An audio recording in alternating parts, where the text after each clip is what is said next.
force you. Anyway, thank you very much and enjoy the session. Thank you, Richard. Hello, everyone, and welcome to today's panel on how organizations can tap into the potential of agentic AI.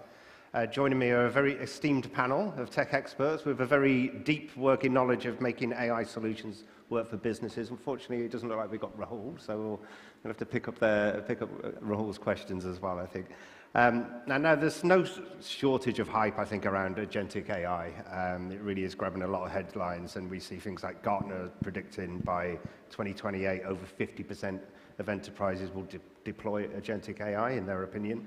And that's up from 5% in just 2023, so it shows how far this has come. So I guess let's unpack why this technology is being positioned to sort of revolutionize so many industries and how companies are making it work for them.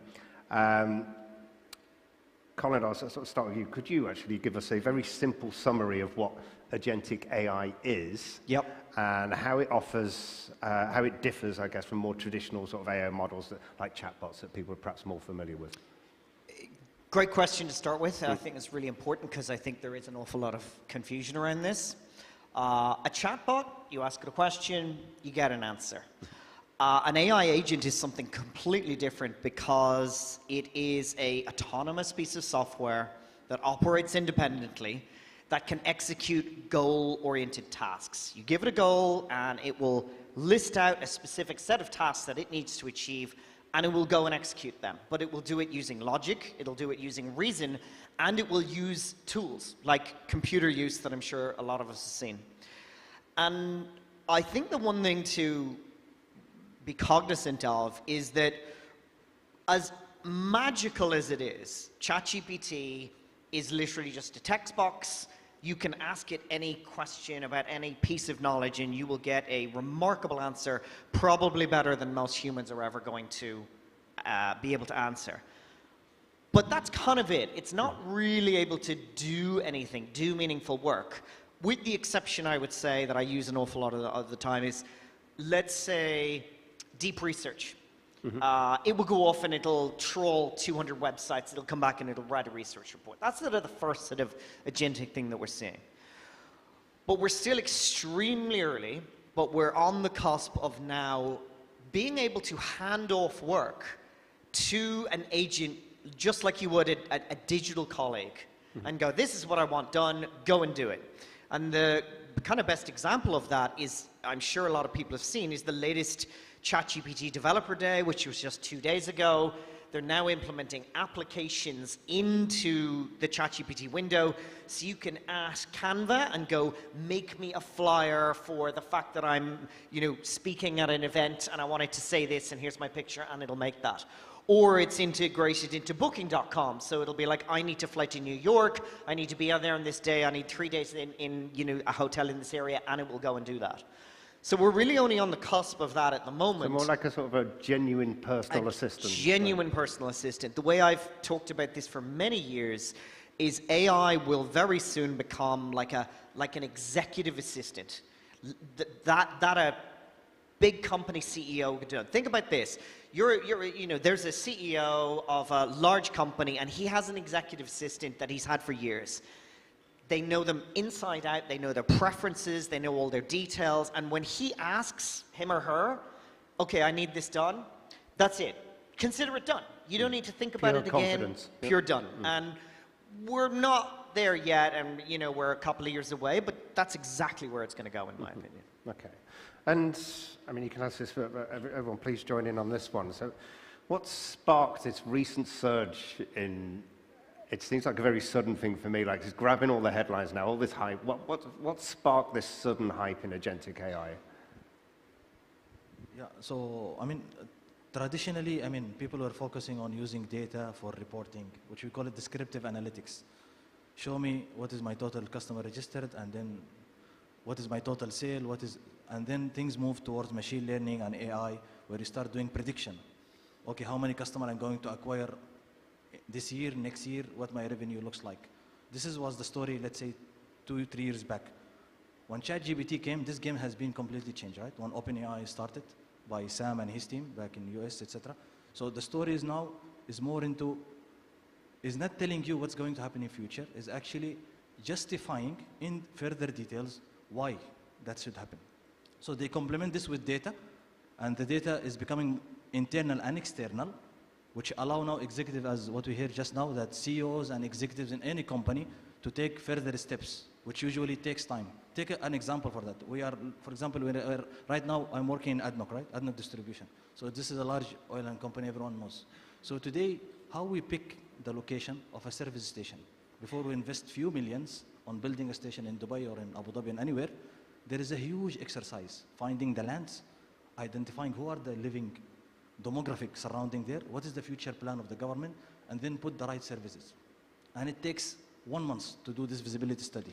If you get into agentic system, where you get external data, access, and you can just ask, show me what is the right plot to build the land, and give me all the parameters behind it, population, density, age, average spend, etc., and then build a business case. And all this can be boom in few minutes, right?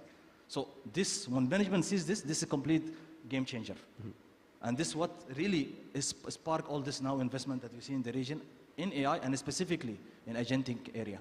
And that's what's called all these big companies now to come here to start opening data center, Microsoft, Oracle, AWS. I think sooner they're going to open based on our discussion with them. So there is a big push. Management has seen, executive has seen the potential of AI is not just more into a buzzword or just to do a simple forecast and prediction. No, it's actually taking a process and killing the time and increasing productivity. And more important, it actually a similar decision what human used to be done, but still human is still in the loop, but 80% of that work is completely eliminated with the concept of agentic. Because that, imagine you get an investment case built, ready, with accurate data, that is usually takes 30 days to do.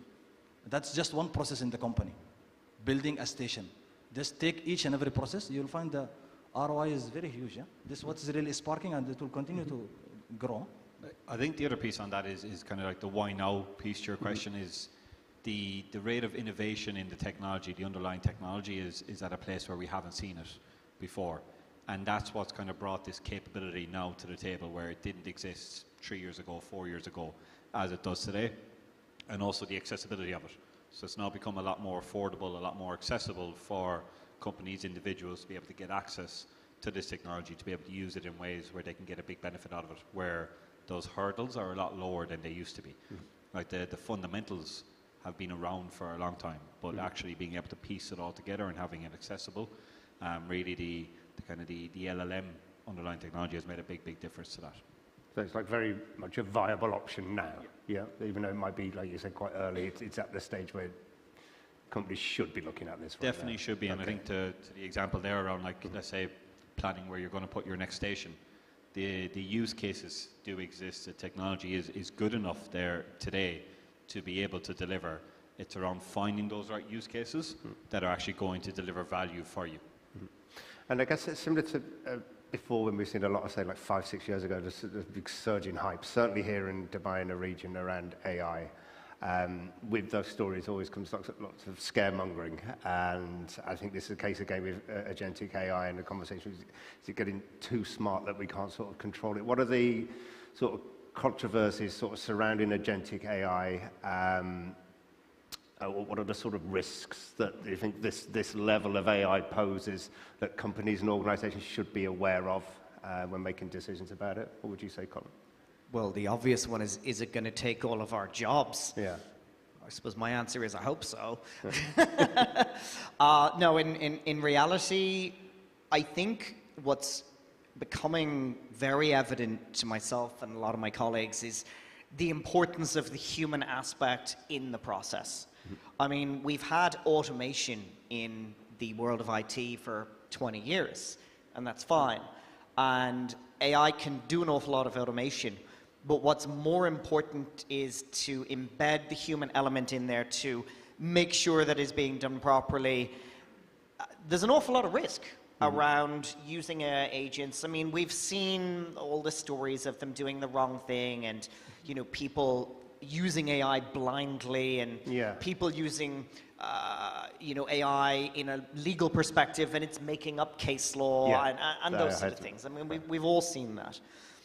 What's important is that we use it to augment ourselves, to make us smarter, to make us faster, to make us better at our jobs. And I think that's the kind of most important part.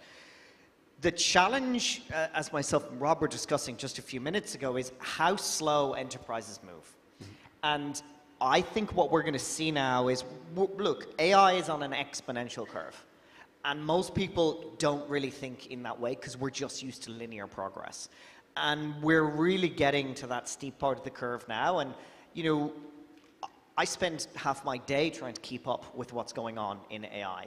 There are YouTubers whose full-time job is keeping up with AI, and even they But can't. doesn't that amplify the risks? Exactly. If you're about to take this on as a company, and like recently, one of my clients, quite a large bank in the region, speaking to their chief technology officer, it was a really interesting conversation talking about agentic AI, and he said, look, quite happy if I'm the last to use it. I want to know how it works, and the bank's got a lot at stake. They really are like they're well-trusted organisations. It's like we need to be able to explain it, and we need to kind of be able to audit it as well. And I know you work a lot with companies in the region. Do you think that they are going to make smarter decisions? Do you think that they've got smarter and wise about their decisions they make on AI, and maybe will be okay with agentic? I think one thing that frustrates me when I look at it is we seem to apply different rules to technology and people. So if you put a process in place today and you have a very heavy person process, you know how that process works, you know how you train those people to be able to do those jobs, you know how they should respond in certain situations, and the reality is people make mistakes. When we bring technology into the play, technology is a lot more consistent than people, than humans. We're emotional creatures. Technology is not emotional. But we seem to apply a different set of rules when it comes to bringing technology in where, right, well, we need to be able to explain how it works. Yeah, we do. But the same as if we've got people in the process, we need to be able to explain why the process is, how it works, why people are doing the job, why they're doing what they're doing. So for me, the kind of the fundamentals and rules don't change, but we just seem to want, or to naturally aim to apply a higher barrier of entry when we're looking to use technology, even if it is AI or not AI, compared to when we're just going to bring in a human process, even though actually that's more open to making mistakes, more open to having issues in it, in my opinion.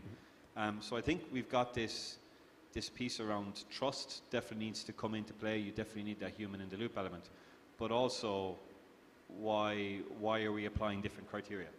When, as I said, if we have humans in there, why are we less strict if there's humans in there than if there's technology in there, when technology should bring more consistency to the table? But do any of you think there's specific risks, or maybe just general risks which are a greater risk with agentic AI? Just to come back to your point on your friend at the bank, I think the greater risk is not participating. Going 100% in and doing monster projects across the entire business, that might be risky. But doing absolutely nothing at all, if your competitors get it right, as soon as they're off, you're not catching up. That's it. I think there's an awful lot of mindset in AI. I work with a group which is fractional head of AI. It's called headofai.ai. And what we're seeing is if you get the mindset on board to make sure that everyone kind of understands it and is curious and is exploring, and set little teams to go off and do little projects and get people trying to explore how they can solve their own problems using AI and vibe coding and all sorts of stuff like that, that's great. But if you don't do anything at all and your competitors are, you're going to be in big trouble. I guess you're not learning about it. You're learning less about it because you're not doing it. And that's exactly. AI is like learning a language. You don't learn a language by going to 1 2-week course and that's it. It's fluency and practice every day consistently. And I just add to that as well, as something that I'm seeing in kind of different parts of the world, but a little bit slower, specifically in the Middle East, is in the US there's a big drive at the moment around AI literacy, where now a lot of companies expect you when you come in the door, you know how to use some of the standard off-the-shelf tools, and you're able to talk about them. Myself and Colin were talking to around. It's like going back to when you first put Microsoft Office on your CV. Right? That nearly at that level of I know how to use these tools. Fantastic. Seeing more of that in the UK. Out here, not seeing as much of that. Where in the US and UK, as a result of them wanting that on the CV, the companies also go, okay, well, if I want it on the CV of someone joining in, I need to also be training my team to get them up to a certain level as well. And that will help build trust. And that's from your frontline workers to your C-suite of understanding how it works, what it can do, but in the business context. We're not really, or in my experience so far, not seeing as much of that out here. Seeing murmurings of it beginning to pick up, but that kind of AI literacy element isn't as much in demand here yet. We're still more focused on give me use cases, give me value, give me a solution. Yeah, you talked about sort of regions there. Yeah, so getting past the hype, and just like let's focus on what the reality of the benefits, like real tangible benefits, which, say, maybe even non-tech sectors are starting to use it now, and what benefits are they getting? Which sort of industries, I think, are maybe early adopters, and what sort of real benefits can they get from Agentic AI right now? I think you mentioned non-tech, but for me, it's like tech is not a sector that's jumping ahead, or kind of not jumping ahead. Okay, they're a bit more comfortable with it, but it's prevalent in, or has the potential to be prevalent in every single sector. But I go back to what I speak to a lot of my clients. Start with the boring stuff. Start with your business processes. Look at optimizing them. Look at automating them. Look at bringing efficiency in there. Everybody seems to kind of want to go for the outline, the sexy, the big transformational piece. But if you put AI aside for a minute and just think about any transformational initiative that your company has tried to do, or historically companies have tried to do, they're big, they're long, they're bulky, they take a long time, and very rarely do they actually deliver the value they originally set out to do. But we seem to have this mindset at the moment of, oh, I can do this tomorrow because I see all this stuff on LinkedIn of people transforming this overnight. It doesn't happen overnight. There was a question on the earlier panel session around how do we avoid this kind of 6-9 month run in for just figuring out my data. For me, it's that, like, start with your business processes, start with those low-hanging fruit, some of those boring use cases, but begin to automate them. Don't worry about automating the full workflow end to end. Pick particular tasks in that workflow and automate that. And for me, that's done two things where I've seen kind of give the benefit is one, you then get quick wins on your table. You get to start seeing an ROI, seeing a bit of a value early on. But two, back to your previous question around that kind of trust piece, your organization begins to see trust in the technology, begins to see trust in the benefits being delivered. And that trust is at both your C-suite, your board level, but also at your frontline worker level, where they're going, oh great, we've done this and it's helped me. We've done this and it's helped me. Some of the best use cases, so we can talk about, let's say, document processing. We can talk around customer lead follow-up, customer research, use cases like them, for example, where the benefit is being delivered to frontline workers and they are not even aware that it's AI being used in the background. And that's absolutely, from my perspective, that's fantastic, because there we're talking about the benefit that's being delivered, the value it's bringing to the table. The technology that's being used is irrelevant once you're getting the value out of it. It just happens to be AI. Kind of frictionless. Awad, anything? Sure. So yeah, I do agree with that. So basically, I mean, why companies are struggling? Because you just hold the microphone a little bit closer. Usually, why big companies or most of the companies are struggling to get this, the solutions of AI or agentic AI moving, because they put the big dreams and big plans. Usually takes, as we mentioned, it's a journey. Usually takes years. It depends on your data maturity, your team maturity, your business maturity. So there is a lot of moving parts. Do you have the right technology? Do you have the right business sponsor? Do you have the budget? Do you have a technical team or qualified partners or vendors to work with you? So to get this set up in a large company, and even a mid-sized company, it usually takes time. It doesn't happen overnight. So the goal is to usually start small and then grow. So you take use cases that are quick wins, few weeks, 2-3 months as a max. And this type of use cases usually around, let's say, document processing, invoice processing, or assistance, what we call chat assistants on business area. So I can give you 2 examples that where we were successful. We took a small use case last year. We call it Arif. It is available in ADNOC distribution website. It's basically investment relation generative AI chatbot. So we are an IPO company. You can buy shares in ADNOC, as you know that. 20% of the company is available in market to purchase. So people usually want to interact with agentic bot so they can learn more about this company. So you can go there, ask anything about company revenue, who's the CEO, what is the future plan, how the company is growing, and then you decide whether I will invest in that company or not. But with this small bot, which took us 3 months from ideation to production, now it is used globally. In China, in Singapore, whoever investor can go to this bot and get information, and it's up to date.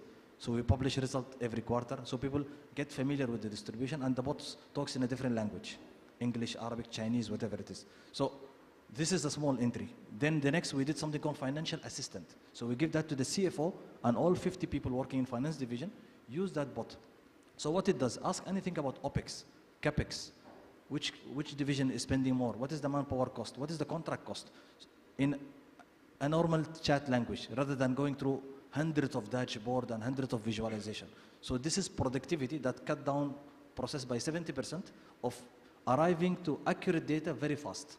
This is all we call it productivity tools that can be quick wins. Then come to the big area where I can build an agentic AI for customer experience. I am going from Abu Dhabi to Dubai, show me which petrol station has McDonald's, has tire wash, and place an order in McDonald's. So when I arrive there, I pick my meal. This is next coming. In the next 3 months, you will see this in AdNoc app. That level, which takes time. But first of all, let's prove to the business that productivity tools can be out, and then they can trust us with the budget, with the business support, then move to the big things. This is the strategy that we follow, particularly myself and the team. Start small and then grow. You build the trust, build the knowledge, people trust you, and then go into the big game. It's not the other way. Start big promises to the CEO and the others, where it takes 9 months to 1 year, the year is end, and you have nothing to show. And that's a really impressive turnaround for quite a large organization as well. That's a really good kind of case study for other organizations your size. I mean, how does it help because you've had these like little wins quite quickly? Yeah. Does that make it easy? Once you start that approach, does that then make it easy for people to sort of trust the process of just getting things done and doing it more quickly? And when you are in a large company where there are 10,000 employees, you should be smart to pick who are my champions. In every division, usually, and you should be smart in that, there will be a vice president and maybe 100 people. You need to spot who are the people are analytics mind, and those become your champion. You train them, you give them access to the tools, and they'll become your voice inside that division. So we do that. So when we go in every division, we know that these are our people who knows how to use the technology and can internally sell it to their management. And this is how the ball is rolling since last 4 years. And with that, we have more than 30 approved projects and budget, because people now trusting that, yes, this organization can do the things because there is a history. They start small, which is important to build that rapport. I think picking up on that champion piece as well is very, very important to again help build that internal trust. There was a study done by MIT in the US that they released there at the end of August, and one of the things they talked about in it was this term shadow AI. Shadow AI has been around as a term for probably 18 months now, give or take. Shadow IT would have been the term, maybe people are familiar with that before. But one of the ways they were phrasing it was that when they did their research into companies and were talking to employees of all levels, said 90% of employees in the company are using AI tools of some sort already to help them do their job. A lot of the time, that's ChatGPTs, Geminis, Claudes, and using personal accounts. But for those same companies, only 40% of them have actually rolled out something. So again, when you're looking to identify your champions, like employees do want to adopt. They're definitely keen to use. They're keen to use where they feel it will give them value. But your champions are going to also be those people who already is using it inside of my organization. Right? Whether I want to admit that they are or aren't, because as an organization, we might not have done much yet, but your team is already using it, your employees are. So being able to go in and identify and go, right, who's keen? Who wants to know more? Who can I actually use to help maybe target helping me identify use cases that will deliver value? Because they'll be able to talk around going, okay, here's what I do in my day-to-day, here's what I've tried already, but I can't get this to quite work. It'd be great if we had maybe more guidance around how we could do this, or corporate input into how we could build this process, phrase this process a lot differently. Just, I guess carrying on from what you said, Awad, and it's a question really for all of you. So you're a company like Awad, you're doing it the right way, you're doing these small things like you were saying as well, and just getting out there and starting to do stuff, which is great. But in terms of like scaling up, what particular sort of challenges and do you need to think about? What are best practices there when you do this thing and it works? Okay, like how do we scale this up? What what are the risks, the costs involved and stuff? How do you get your head around that? What should you be ready for, I guess? Yeah, maybe just to add to this. So usually you start with a demo or POC, proof of concept, as I mentioned a few weeks. After that, to scale it up, there are usually three things based on my experience that we found. The number one thing is that usually keeps the project to fail or recipe for failure, the absence of business ownership. People always think that the AI project or the data project, it's an IT or digital is the ownership. So that the vice president of IT or the CIO is the ownership. No, the business. Who's going to use the product at the end? It's not me or the team. It has to be that business. And that business, before using the project, he should know what is the expected benefits. It's not jumping in a project with a big budget and then saying, we'll figure it out in production. That's not the way.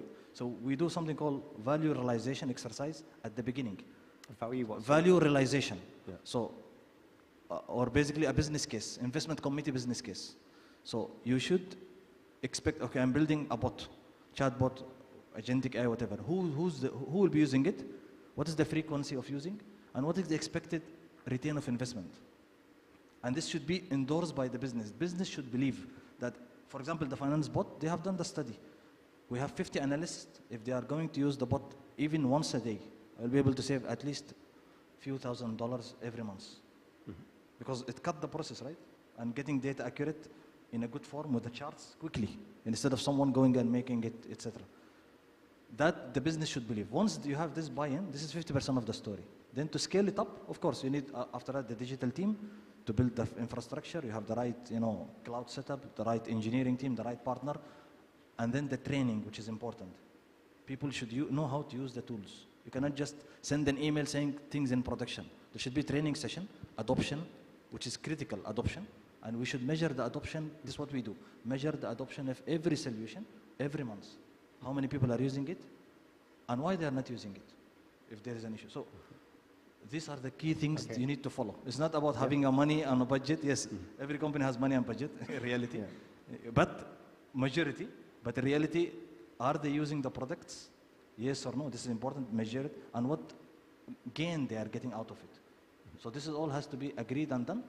Then you'll have a successful project. Beyond this, and as I mentioned before, you should have the right partner or the right skilled technical team. Because you can get a partner, implement a solution in 2 months, or there's a partner takes you 1 year. Depends, So, Rob, what's your opinion like? How do you go from like a successful pilot to scaling it up? What's the difference? What do you need to do differently? What are the sort of challenges around that? So I think there's a couple of different elements. One, I'll touch back to what Colin was saying earlier on, that mindset piece. For me, AI projects are very, very different to, let's say, your more traditional transformation projects, because those traditional transformation projects, they normally have a, hey, here's where we're going to start, here's when we're going to finish, and when the project's finished and dropped and delivered and people are using it and people are trained, that normally closes and stops, right? And you're like, oh, we'll now run this for 5-6 years, and then in 5 years we'll come along and revisit and see if we want to change it. When you're looking at agentic AI solutions, one of the things about them is they if they're good, they should self-learn to improve, to give you better. But also as part of that, they will continuously be improving themselves, and they will also have the ability to continuously improve your processes. So there is no kind of end date per se to be like, okay, great, we ran the proof of concept, we did that, we'll now scale this to here. Once we do that, that's it, the project's finished, delivered. For me, it's more around that mindset has to change of, actually, this is going to be continuous. Go back to your business owner piece of, okay, that's great, the business owners go, okay, we've improved the workflow this much. Now let's look at the next elements, let's look at the next pieces. So one, I think, is that mindset change when it comes to scaling. And I think two is, for me, is around that kind of that data element. That can be one of the biggest blockers. I'm a big fan of start with MVP, start with what you have in front of you now. Don't worry about getting all of your data correct to deliver on the big project. Start with something that shows value now, prove the value, prove the concept, that's great. And then as you look to move on to your multi-phases, sort out, clean up your data as you need to go on. But that can be a big cost. Like you can kind of map out, here's what my compute should be, you can map out, here's what my LLM cost, etc. would be. But that tidying up the data piece, that can be a make or break for a lot of projects. But I do believe you do that in phases as well, in line, and every phase should again justify its success to keep going and have its it's proof of value criteria to make sure you keep going forward. Colin, what would be the big do and don't, I guess, for scaling up? Rob talked about this MIT study a little while ago, and the headline of it was that 95% of AI projects have failed, okay? And one of the things that a colleague of ours came out the other day and said, which I completely agree, is in comparison to your traditional IT projects, you can't be so completely ROI focused. Okay, we're going to do this, and this is exactly what we're going to get out of it. AI is a little bit of a different mindset because AI can really have compounding benefits across the entire business in multiple different areas. And sometimes there are projects that it may not perfectly make sense to do X, Y, Z, but we don't know what's going to come out the other end of it. It's like the way some of the greatest marketing activities in the past, you know, the finance department before might have looked at it and gone, that's never going to work, and it turned out to be horrendously successful. You just can't really tell, but it is a compounding across a number of different areas. So I think it's important to realize that, like Rob said, the AI mindset of making small projects work across the board, of growing those and then trying to scale them. Obviously, you know, there are risks, there are challenges, but I also think there's, you know, like I said earlier, there's an awful lot of risks in not doing this, and that's what I think people need to be cognizant of. And I'm quite conscious, for me, it feels like we're in like another hype phase, like specifically around agentic AI, and I think when there's hype, then it sort of masks like discussions and I guess like people don't really get like the facts that they need to know. I know we've talked in the past, I think, about sort of communication, being able to talk the same language when it comes to AI being a big issue in adoption. How do we tackle that? Does there need to be like some companies need to make an effort? Like I know we've seen the government in education, so they're making AI mandatory. Do we kind of need to see that in organizations so everyone has this common understanding and talk the same language? I think you said before, like, there's a bit of a language barrier, and that holds things back. So I think to your first piece around it feels like we're in a hype, I wouldn't say it feels like we are. Like AI, agentic AI hype, those three words will go together right now, and they probably will for a long time yet to come. It's a really, really innovative area. It's really, really exciting for the potential for change. But there is a lot of hype out there at the moment. And I think that's where a lot of companies also potentially go wrong is they get absorbed into seeing something that they believe is true, seeing something on LinkedIn about some transformational piece, and they go, right, why can't I do that tomorrow? Why can't I do that overnight? I guess they see a competitor talk about it, then they And I would say even then when you see your competitor talk about it, it's look in under, right, well, they're obviously your competitor, but try and look in underneath the hood and see what's real. There's as Colin said in that study, right, 95% at the moment of proof of values fail from an AI perspective. So there is successful use cases out there.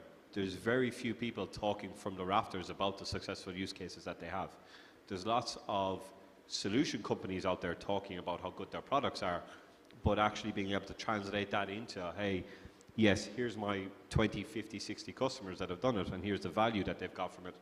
That doesn't exist as much. And that's where I see that element of that's how you look to cut through the hype. Going, okay, it's great. Show me the evidence that backs this up. And there's very few that are actually backed up.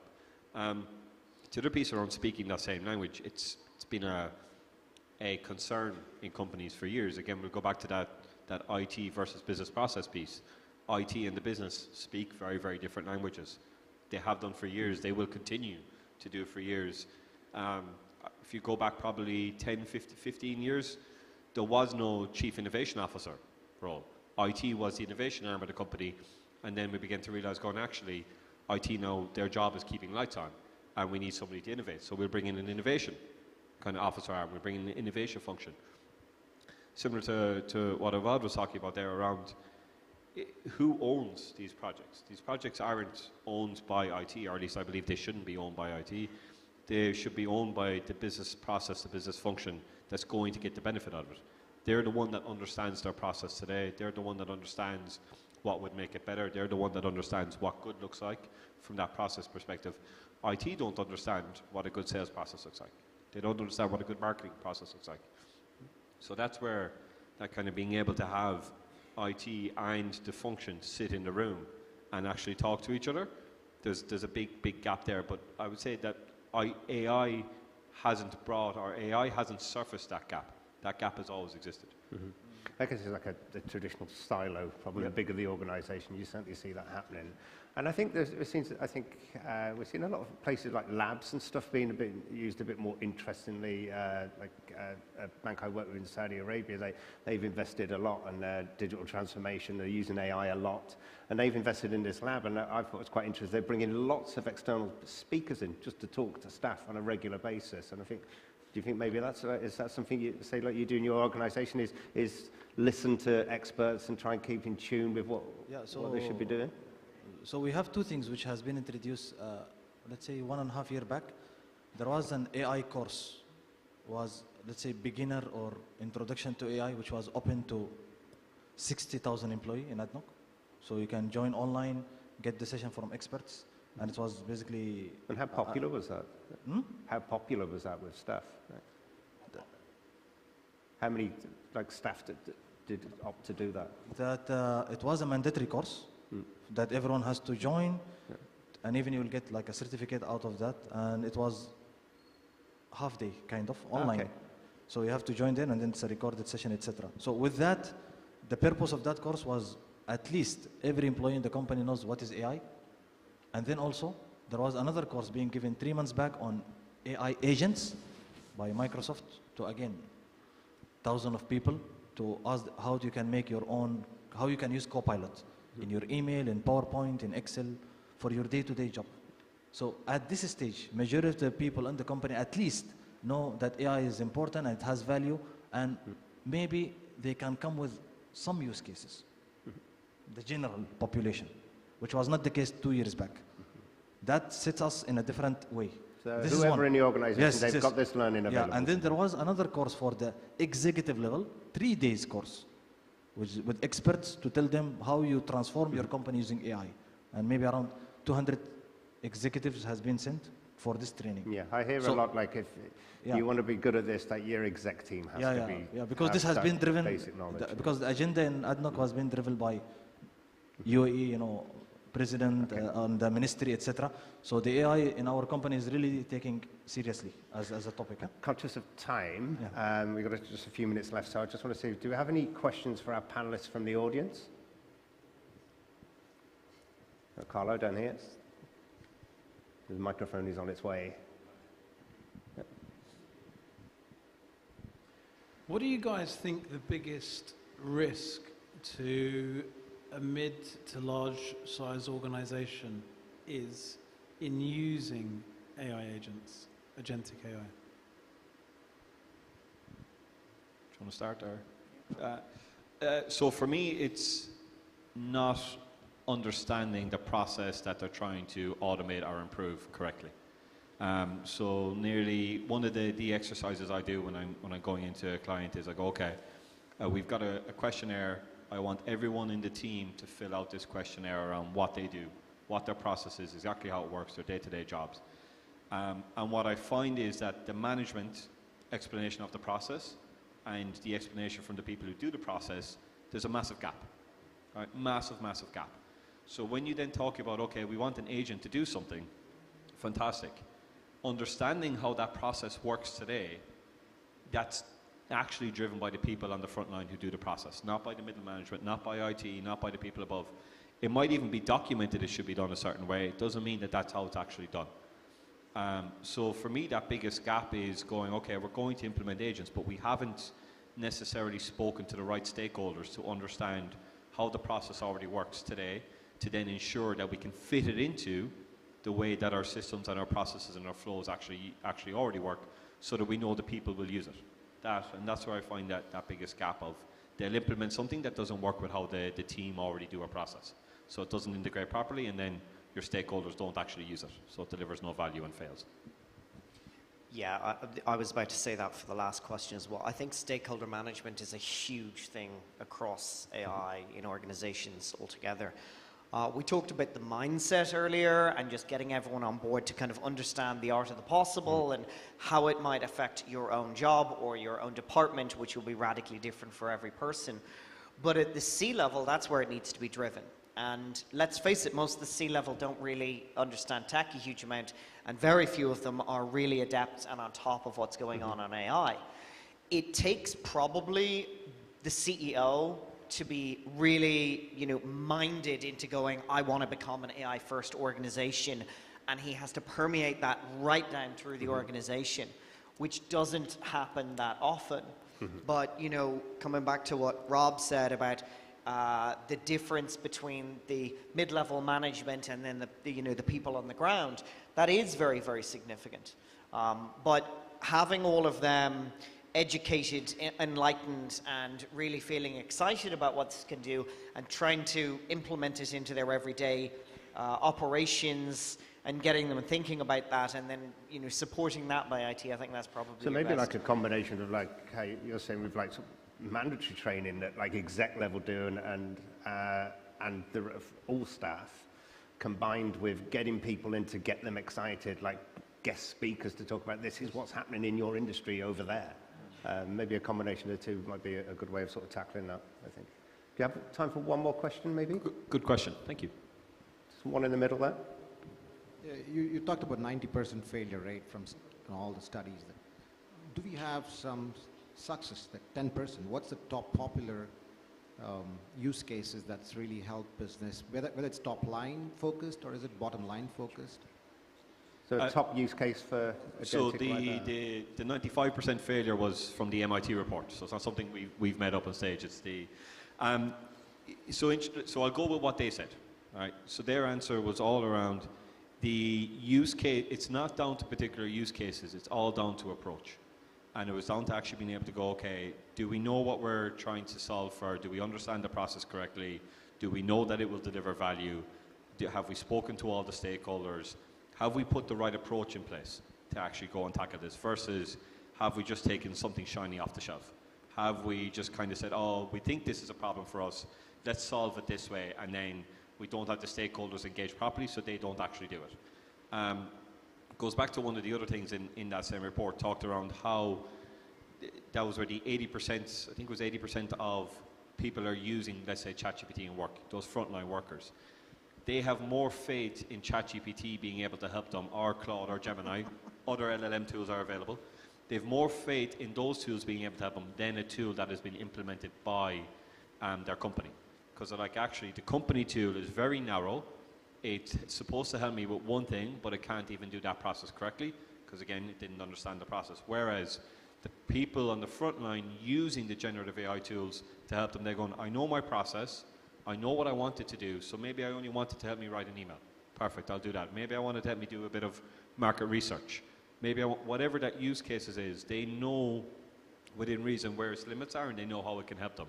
Versus what's the corporation is trying to drive down is more of a bigger piece that then fits a very, very niche use case and they don't have the stakeholders aligned. And that was one of the biggest contributing factors to why 95% failed. So there isn't a particularly kind of this use case, this use case, this use case. It was all around down to the approach. Just to give you a more sort of practical example, I believe over the next couple of years, the most obvious one is customer service. I mean, I kind of believe that customer service is essentially going to be solved as a problem for the most part in a few years.